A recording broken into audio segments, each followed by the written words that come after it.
I've been looking at investing a lot differently here recently, and not necessarily differently as like I don't want to invest in the things that I've invested in the past, like real estate. But what I'm really starting to look at investing is, hey, why am I investing in this thing, and does it help me meet my goals?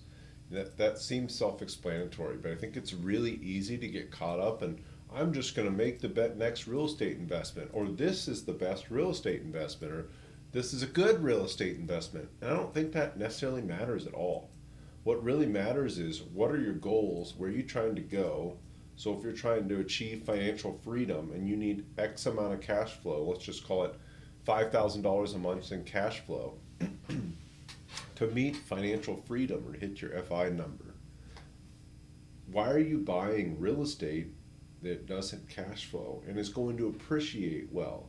And maybe you say, hey, I've got a long term goal of hitting $5,000 a month in cash flow. I'm going to take the equity from that real estate. It's not really cash flowing real well right now.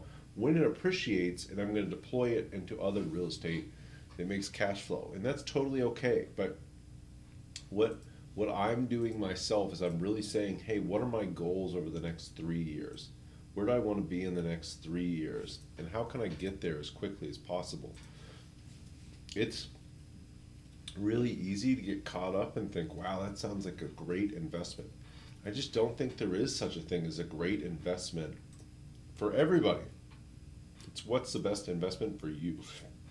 And when you're crystal clear on what your goals are and where you're going and why you're doing that, it makes it so much easier to say, this is for me, this investment is not for me, my money is best spent over here.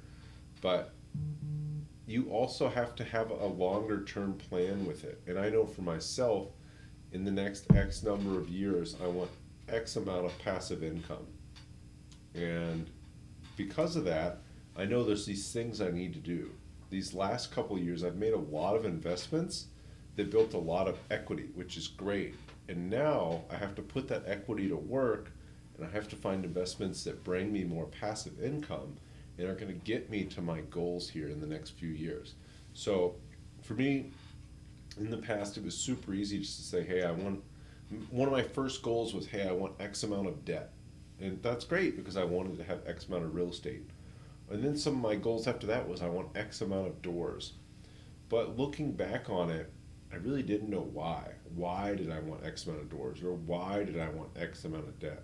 And I definitely didn't make a mistake because all this has helped me get to where I am today and have all the knowledge that I have today that are helping me reach my goals in a quicker fashion. But I think if I would have stepped back in the beginning and said, hey, here's what I'm trying to do, here's why I'm trying to do it.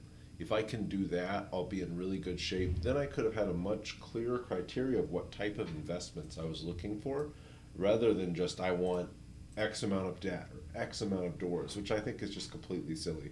Why do you care how many doors you have? If you have 20 doors and they're making the same cash flow as one door, I would much rather have one door and have to manage that than have 20 and have to deal with all the headaches of having more units. And I think we get super caught up in, oh, I want more units and I want more, more, more. But why do you want more? And is more helping you get your goals quicker? So all I'm saying is get really clear on why you're doing this and get really clear on what your goals are. And then you'll really be able to figure out what you need to do to get there. Thanks for watching, guys. As always, reach out to me here. I'd love to answer any questions.